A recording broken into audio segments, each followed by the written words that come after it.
Olá, boa noite. Eu sou o pastor Marcos Arthur, da Primeira Igreja Presbiteriana de Peixinhos, em Olinda, Pernambuco. E é um prazer imenso tê-lo conosco nesse congresso puritano que trabalharemos a temática Santos no Mundo. Mas antes de darmos início a tudo, vamos orar ao nosso Deus, pedindo a Ele sabedoria para a condução de tudo isto. Deus amado e poderoso Pai, pedimos que o Senhor fale aos nossos corações a cada momento, Pai. Pedimos que o Senhor use o reverendo André Felipe, que nessa noite nos trará a Tua mensagem. Que os louvores aqui sejam para a honra e glória do Teu santo, excelso e poderoso nome. Em nome do Senhor Jesus. Amém. Agora ouviremos dois belos cânticos com o músico Estênio Márcios e logo depois o reverendo André Felipe trabalhará o tema Os Puritanos e a sua vida de devoção. Deus assim nos abençoe.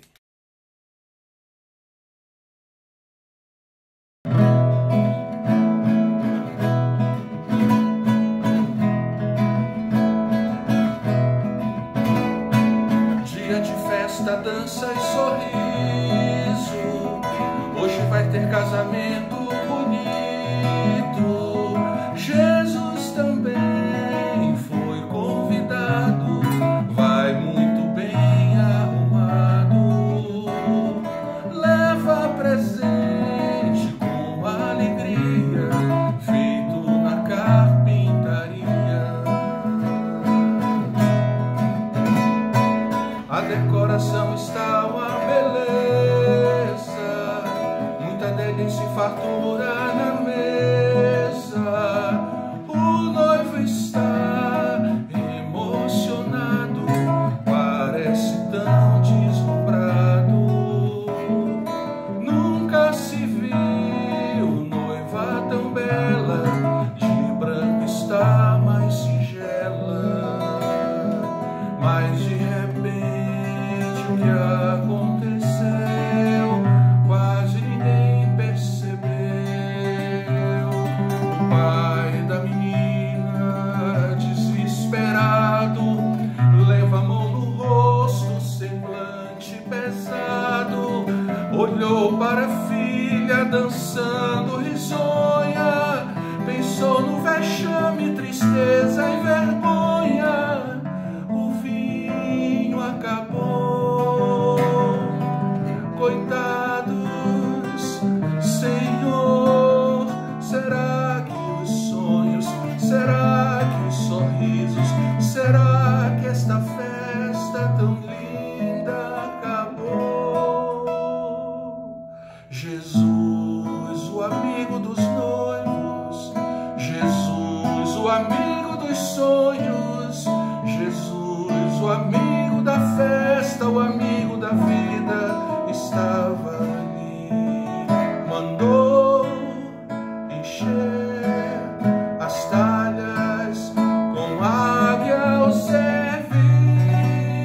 as taças. A água mudará no vinho mais raro que alguém já provará.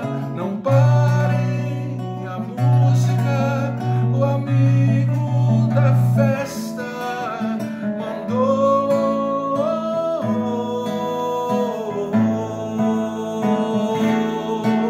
Jesus, o amigo dos noivos, Jesus, o amigo dos sonhos, Jesus, o amigo da festa, o amigo da vida, estava ali. Mandou encher as talhas com águia ao servir as taças. A água mudará no vinho mais raro que alguém já provará. Não parem a música,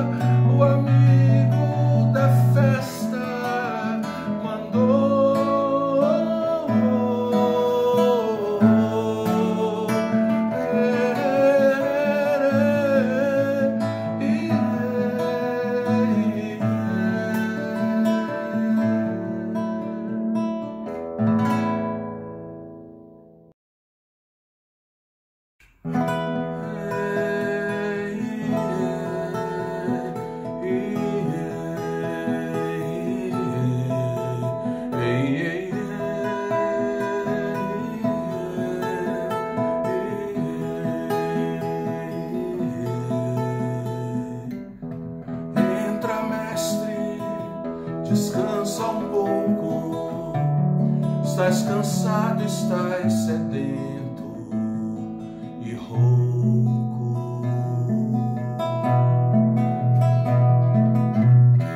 Dorme, mestre, a casa é tua.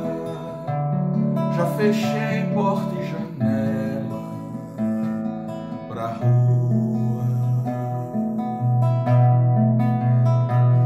Deixou-me falando só, dormiu tão pesado, fazia dó. Como será, mestre, este sonho teu? Sonhas como homem, sonhas como Deus, sonhas com a glória que tinhas com o Pai na luz, ou sonhas com a cruz?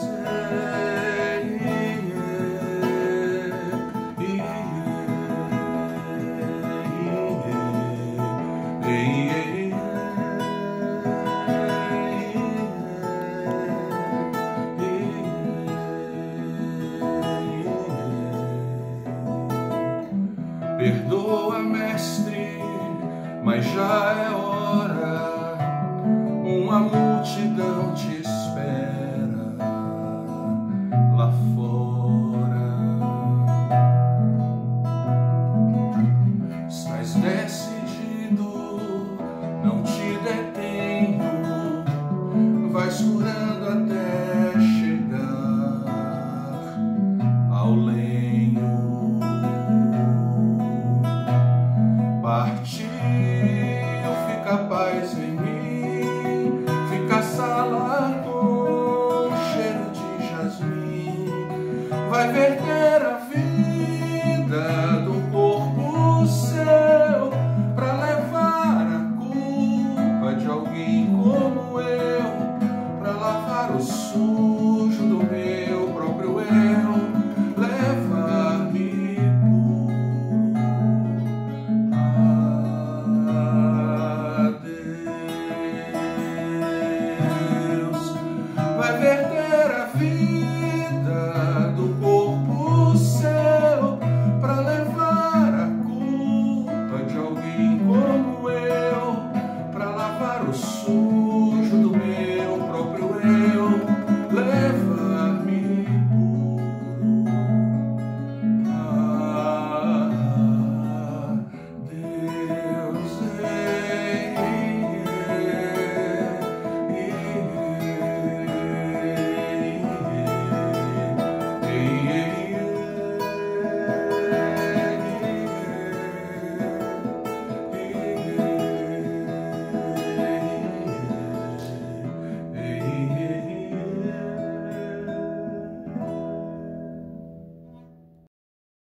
Olá, meus queridos irmãos, boa noite, a graça e a paz do Senhor Jesus. Para nós é uma grande alegria estarmos aqui, fazendo parte da primeira conferência online Santos no Mundo, idealizada pelo nosso querido amigo e pastor Marcos Arthur, a quem estendemos a nossa gratidão e por quem rogamos as bênçãos de Deus. Hoje nós estaremos aqui falando sobre os puritanos e a prática da devoção. Antes, porém, eu queria dizer que falar sobre este tema é para nós um privilégio e, ao mesmo tempo, um grande desafio. É um privilégio, pois a vida destes homens nos remonta a um momento histórico específico onde nos sentimos quase que pisando em terra de gigantes. A história e a vida destes homens deixaram um legado inquestionável e indelével para as futuras gerações. E nós somos prova disso. Esta conferência é um exemplo do legado puritano.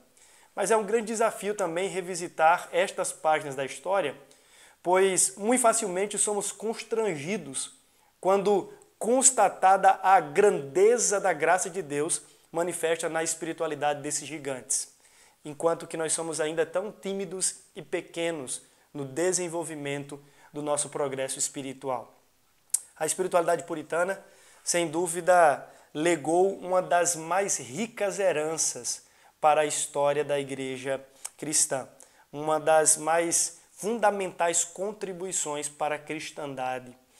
Dentre os muitos aspectos espirituais que foram legados pelos puritanos, eu falo sem hesitar que a devoção se antecipa a todos eles. A ênfase dos puritanos pela santidade pessoal, pela vida de comunhão com Deus, através do uso dos meios de graça, tem chamado a atenção de leitores, pastores e crentes de um modo geral, dada a sua radicalidade, por assim dizer. Portanto, nestes próximos minutos, nós gastaremos o nosso tempo falando sobre o conceito de devoção, numa perspectiva etimológica e teológica, e depois falaremos sobre a prática dos exercícios devocionais na vida dos puritanos. Obviamente que tudo isso trazendo implicações para as nossas vidas também. Que o Senhor assim nos dê graça e nos abençoe durante esse tempo. Eu tenho por certo que você já ouviu falar sobre devoção e que até mesmo você tem os seus momentos de devocional. Mas a pergunta que eu quero levantar nesse momento é: o que significa este termo? Numa perspectiva etimológica, devoção é um termo que se origina do latim, tem a sua raiz no latim, e significa basicamente afeição, dedicação, sacrifício, sentimento religioso, culto ou piedade. Um certo teólogo afirmou que devoção é a vontade pronta para se entregar a tudo que pertence ao serviço de Deus. Um outro escritor, chamado William Law, disse que devoção significa uma vida dada ou devotada a Deus. Portanto, devoto, o homem devoto, é aquele que já não vive para a sua própria vontade ou para o caminho e espírito do mundo, mas para a exclusiva vontade de Deus, que considera Deus em tudo, que serve a Deus em tudo, que faz todas as partes de sua vida comum partes da devoção ou da piedade. Tudo realizado em nome de Deus e sob normas tais que se conformam à sua glória. Um outro escritor, por nome de Jerry Bridges, disse que devoção, antes de ser a prática de algumas atividades religiosas ou espirituais, é uma atitude para com Deus.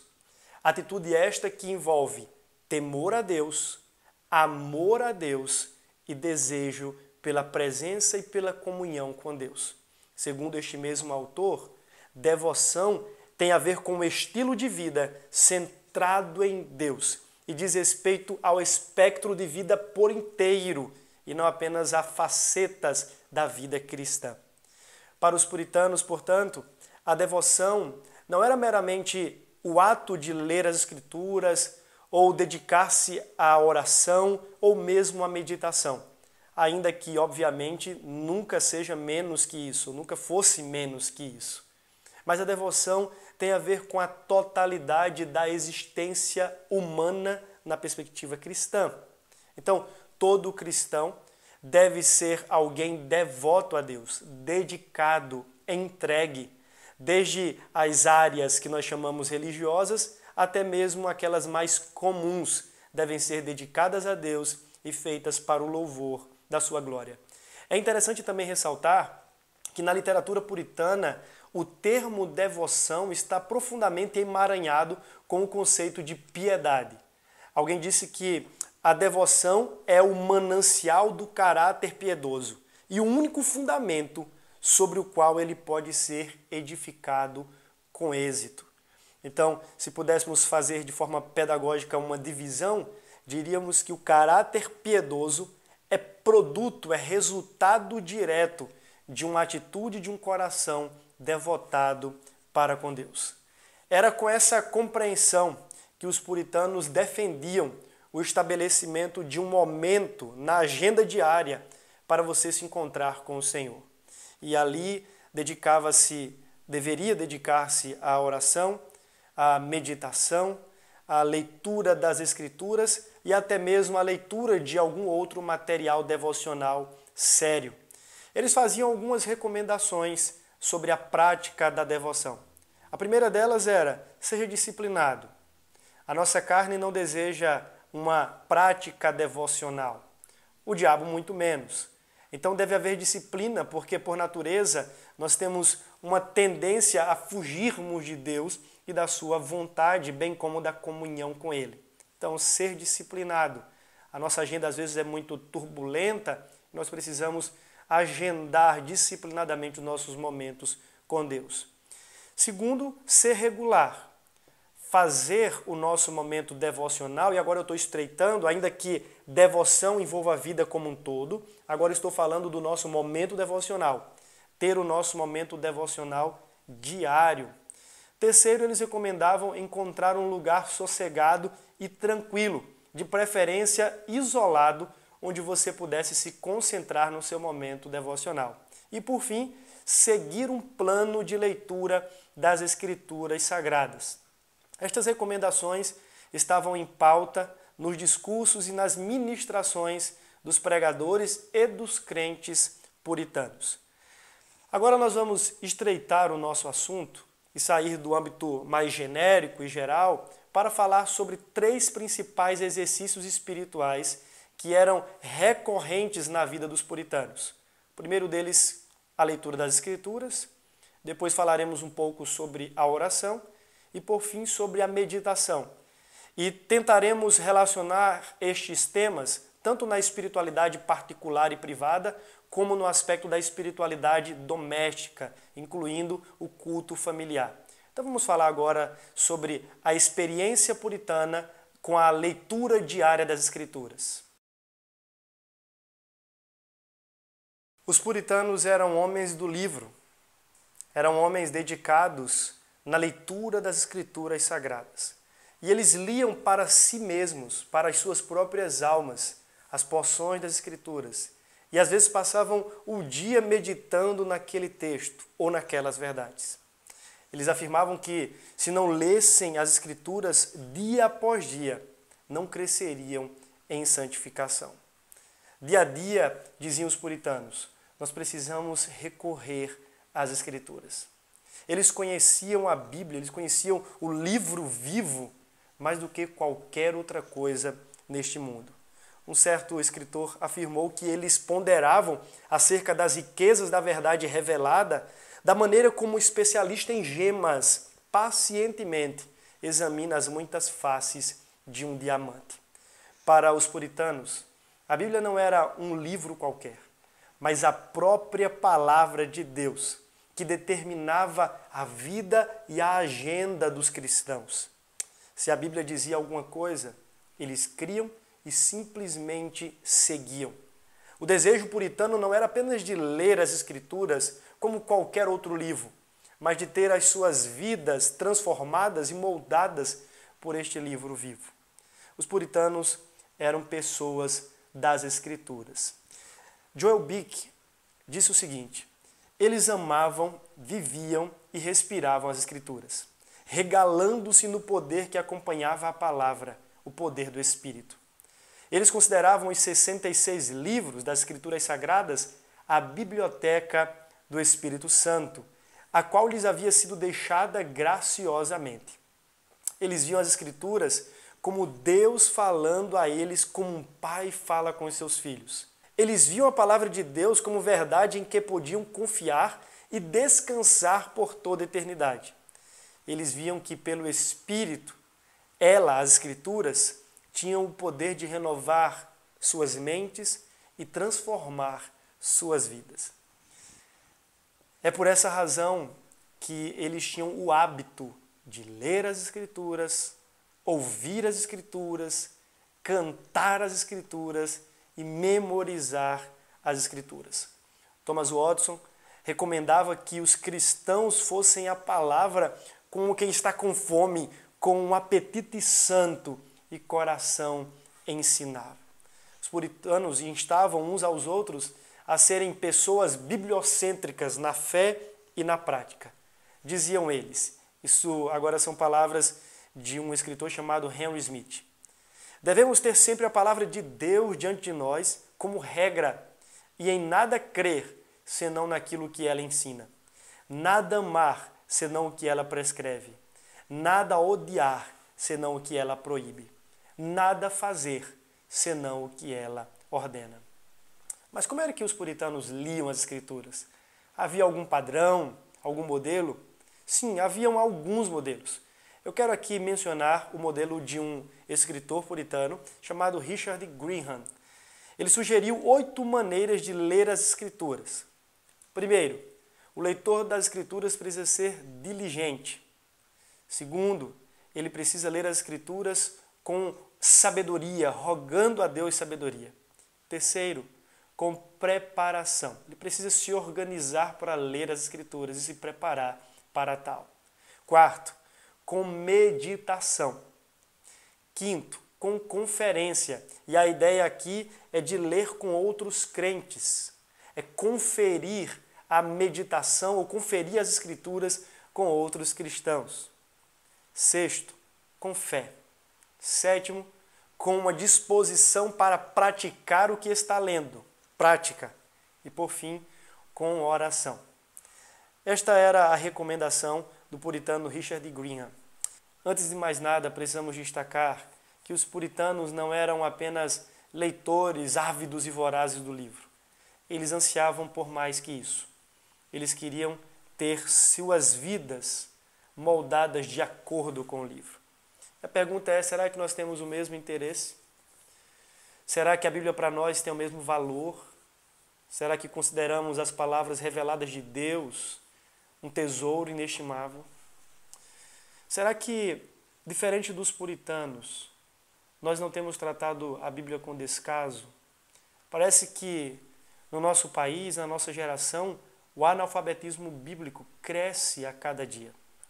Vejo pessoas cantando muito, até outras pregando muito, mas poucas pessoas que desejam conhecer as Escrituras para viverem pelas Escrituras. Os puritanos não se sentiriam confortáveis em passar um dia sem ler o livro. Às vezes nós passamos semanas e precisamos nos arrepender disso. Precisamos rogar a Deus que nos dê fome pela sua palavra. Ela é a verdade revelada de Deus. É a voz de Deus para o seu povo. Os puritanos entenderam isso e fizeram da leitura das Escrituras uma praxe diária, prazerosa e deleitosa. Que assim seja conosco também.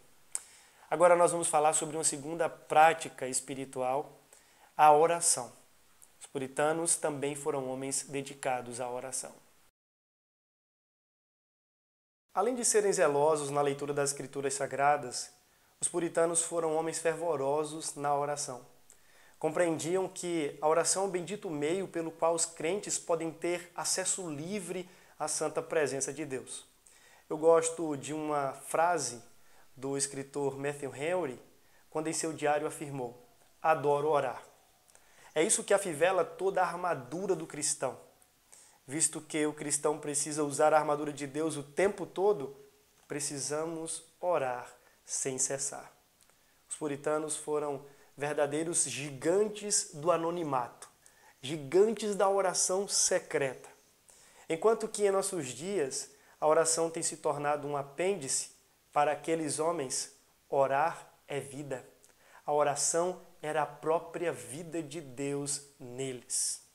Nós temos inúmeros relatos de homens que passavam horas a fio na presença do Senhor, alguns que rasgavam noites e madrugadas buscando a presença do Deus Todo-Poderoso. E a pergunta que me faço é: qual foi a última vez que eu fiz isso? A pergunta que lhe faço é: qual foi a última vez que você fez isso? Oração é relacionamento. A oração pressupõe relacionamento. Tal como o homem não pode desenvolver um relacionamento saudável com a sua esposa, falando com ela apenas 5 minutos ao dia, da mesma maneira um cristão não pode crescer em uma comunhão saudável com Deus, falando com ele apenas nas horas das refeições ou mesmo na hora de dormir. Isso não é comunhão com Deus. Estamos falando de abrir um espaço na nossa agenda para ficarmos a sós com o Senhor, buscando a sua face e desfrutando da sua comunhão. Nós temos um privilégio. Nós temos o trono da graça aberto para nós 24 horas por dia. Os puritanos não eram homens de outro planeta, eram homens semelhantes a nós, semelhante a Elias, como disse o apóstolo Tiago. E mesmo sujeitos às mesmas fraquezas, foram homens de oração. Nós somos também semelhantes a Elias, mas a pergunta é, será que somos homens e mulheres de oração?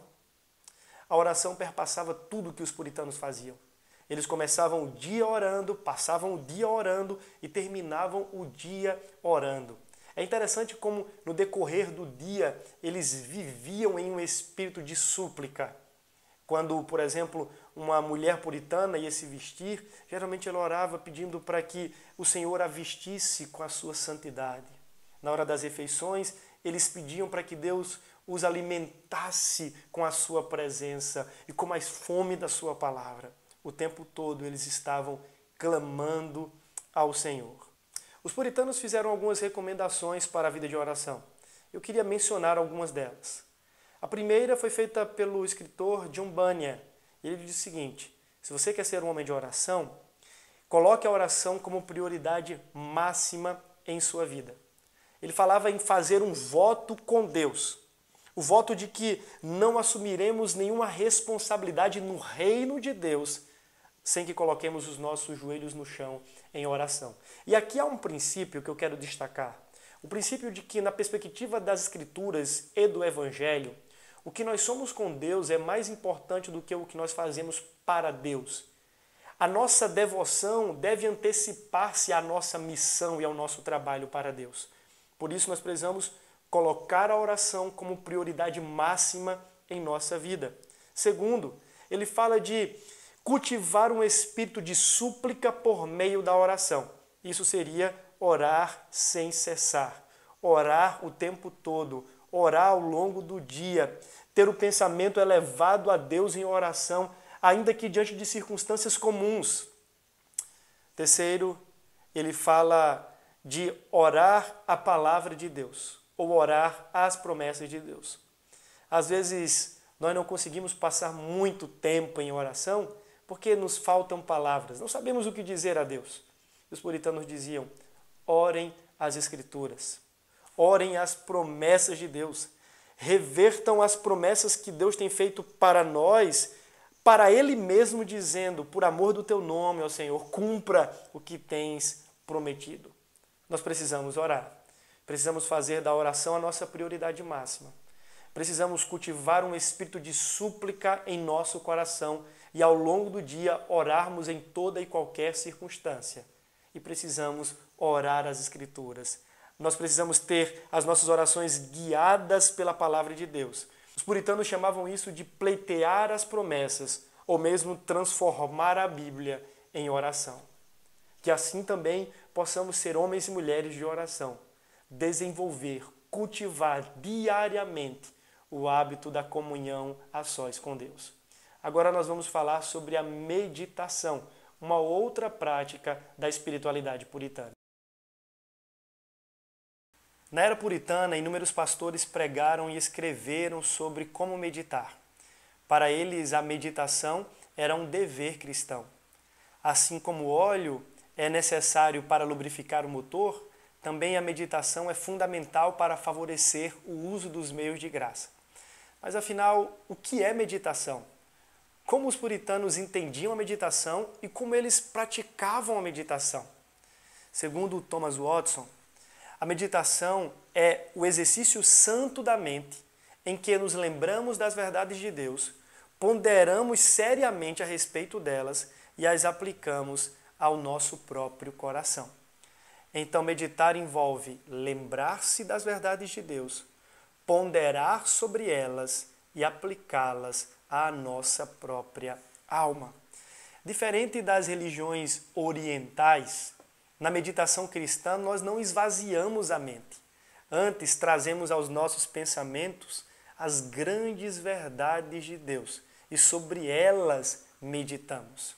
Tal como uma abelha que paira sobre uma flor a fim de extrair dela toda a sua doçura, o cristão deve aproximar-se da meditação pensando nas verdades do alto, a fim de extrair destas verdades, toda a sabedoria possível para a vida. Os puritanos escreveram basicamente sobre 2 tipos de meditação. A chamada meditação ocasional, que como o próprio nome já diz, acontecia ao longo do dia, eles se deparavam com circunstâncias que referenciavam verdades bíblicas e ali eles traziam ao pensamento em forma de meditação ou mesmo contemplando a obra da criação. E o segundo tipo de meditação é chamada de meditação intencional ou extemporânea. Esta meditação, para os puritanos, tinham praticamente 4 fontes de entrada: as Escrituras, algumas verdades práticas do cristianismo, as experiências da providência e os sermões que eles ouviam. Sobre os sermões, vale a pena destacar uma frase de um puritano que disse que era melhor ouvir um único sermão e meditar nele do que ouvir 2 sermões e não meditar em nenhum. Mas como os puritanos exerciam a prática da meditação? Como eles faziam esse negócio? E eu queria aqui destacar 7 tópicos que o Joel Bick traz no seu livro Teologia Puritana e que valem a pena de serem reproduzidos na nossa praxe de devoção. Primeiro nós devemos orar para que o Espírito Santo nos ajude. Não podemos fazer nada a parte do Espírito Santo e a parte da oração. Então os puritanos diziam que a meditação precisava começar com um tempo de oração, rogando ao Espírito Santo o seu auxílio. Segundo, ler um trecho das Escrituras Sagradas. Eles recomendavam que esta porção fosse curta o suficiente para que eles pudessem meditar frequentemente sobre ela. Terceiro, concentrar-se num versículo ou em uma doutrina que esteja sendo exposta naquela porção lida. Depois, analisar mentalmente aquele versículo ou doutrina com base em suas várias designações, propriedades, causas e efeitos, juntamente com ilustrações, comparações e opostos. A ideia aqui é de trazer aquela verdade e ruminá-la, e pensar de forma ponderada sobre a verdade trazida à mente pela porção das Escrituras. Quinto, pregar aquela verdade à nossa própria alma, a fim de que seja produzida fé, amor e desejo santo por Deus. Então você orou antes de tudo, leu uma porção da Escritura, depois você ponderou sobre ela e depois você aplicou esta palavra ao seu coração. Depois eles falavam o seguinte: em oração, mais uma vez, assuma um compromisso com esta palavra que foi lida, ponderada e aplicada à sua alma. Resolva, assuma um compromisso de responder a esta palavra na forma de obediência. E por fim, louve ao Senhor com ações de graças pela palavra de Deus e pelo tempo de meditação que você teve. Então, basicamente, meditar é orar, ler, se concentrar numa passagem, analisar e ponderar sobre aquela passagem, pregar para si mesmo, decidir em oração um compromisso com aquela palavra, um compromisso de obediência e louvar a Deus por ter lhe dado o privilégio daquela palavra. É interessante também destacar que a meditação envolve momentos regulares e um local bem apropriado para isso, tal como nós falamos no aspecto da oração e da leitura das Escrituras Sagradas. Que o Senhor gere em nós esta disposição de meditarmos nas suas verdades, na sua lei, no seu caráter e crescermos em comunhão e em obediência diante dele. Além de serem destacados quando o assunto é a devoção particular, os puritanos eram verdadeiros gigantes quando o tema é a devoção familiar. Eles davam uma singular importância para o pastoreio da família. Richard Baxter diz o seguinte: a menos que a religião familiar seja promovida, é improvável que o evangelho floresça em nossas comunidades, em nossas igrejas. O grande Jonathan Edwards disse em seu último sermão: toda família deve ser como se fosse uma pequena igreja, consagrada a Cristo e totalmente influenciada e regida por suas leis.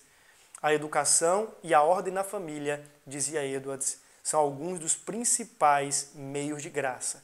E se estes meios falharem, todos os outros meios provavelmente serão ineficazes. Joel Bick, em um dos seus sermões, comenta um compromisso que foi firmado por uma congregação puritana em Massachusetts, no ano de 1777. E eles fizeram o seguinte compromisso: reformar as nossas famílias, empenhando-nos para ter um cuidado consciente para manter a adoração a Deus em nosso culto doméstico, comportando-nos em nossas casas com corações perfeitos, executando todos os afazeres domésticos com fidelidade, educando, exortando e instruindo nossos filhos e família a guardarem os caminhos do Senhor. J. Packer disse que não chega a ser um exagero dizer que os puritanos criaram a família cristã no mundo de fala inglesa. Para Packer, a ética puritana do casamento era que se buscasse não por um parceiro a quem você amasse apaixonadamente, mas sim por alguém a quem você pudesse amar de forma constante como seu melhor amigo por toda a vida e em seguida buscar o auxílio de Deus para fazer exatamente isto. A ética puritana da criação dos filhos era treinar os filhos no caminho em que deviam andar, cuidar de seus corpos e almas juntamente e educá-los para serem sóbrios, piedosos e socialmente úteis em sua vida adulta. Baxter vai dizer que os cônjuges deveriam ter um compromisso mútuo de discipulado e pastoreio, bem como os pais em relação aos filhos. Ele continua dizendo o seguinte: nós temos que ter um olhar especial para as nossas famílias, para ver se elas estão bem ordenadas e se os deveres individuais de cada membro estão sendo realizados. A vida da religião, dizia Baxter, e o bem-estar e a glória, tanto da igreja quanto do Estado, dependem muito do governo e ordem da família. Os puritanos acreditavam que a sua casa era a sua igreja. A primeira casa, o primeiro rebanho, é o rebanho doméstico. E eles sabiam que a comissão para fazer discípulos de todas as nações não se iniciava do outro lado da fronteira, mas dentro de suas próprias casas. Eles estimulavam os chefes de família, em especial, a lerem as Escrituras para a sua família e instruírem os seus filhos no temor do Senhor, acerca das doutrinas da salvação. Eles assumiam um compromisso de orar com e pelos seus filhos.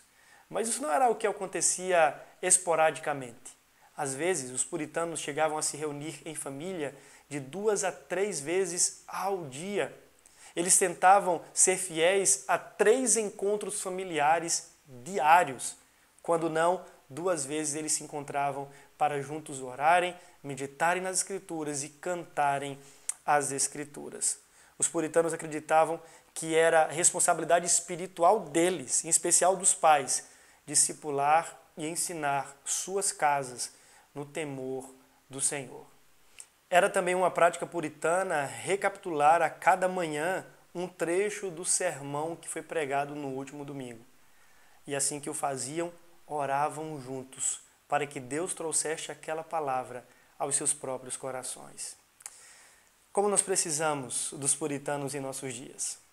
E eu não estou falando aqui de reviver a história ou de transportar a história para cá. Estou falando que o legado e os referenciais que esses homens deixaram precisam ser reerguidos. As bandeiras que foram hasteadas lá atrás precisam ser levantadas outra vez em nossos dias. Precisamos de homens e de mulheres que amem a Deus devotamente, que se dedicam diariamente à leitura das Escrituras, que amam o lugar da oração e que a praticam com deleite de alma. Homens que exercitam-se na piedade, homens que crescem na meditação, homens que pastoreiam as suas casas, homens que cultivam a devoção a Deus, seja no âmbito privado ou no âmbito do lar. O fato é que esse é um desafio. É um desafio para mim, como foi um desafio para mim falar deste assunto, e eu tenho certeza que é um desafio para você também. A nossa oração é para que Deus, em sua graça, nos inflame e nos estimule a partir de agora assumirmos compromissos novos ou de reavermos alguns compromissos antigos no que diz respeito ao exercício da nossa vida devocional.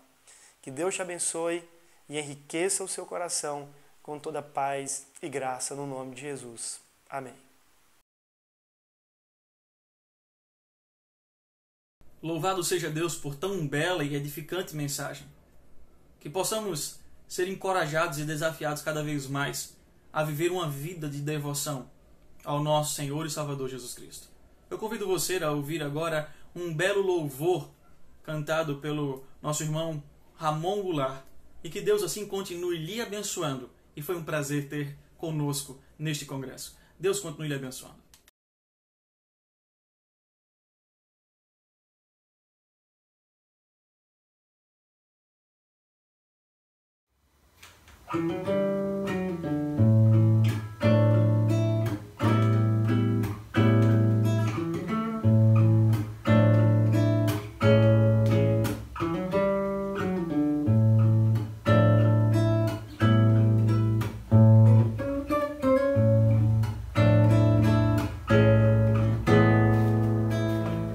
Sobremodo elevado, tu és insondável. Sobremodo elevado, tu és insondável. Meu Deus, quem viaja em teu amor, o universo se inclina diante. Senhor, pois tu és sobremodo elevado.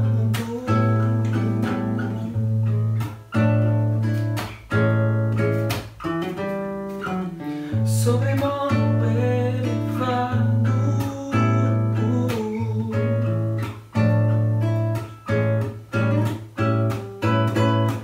O conhecimento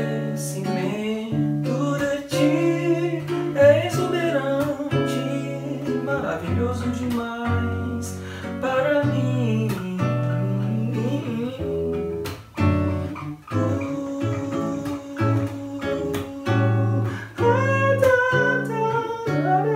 Não posso atingir,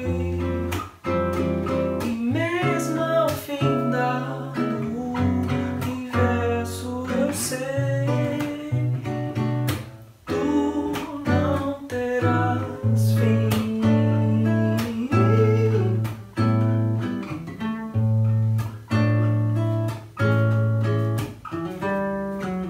Sobremodo elevado, tu és insondável. Não o posso atingir, e mesmo ao fim do universo eu sei que tu não terás fim.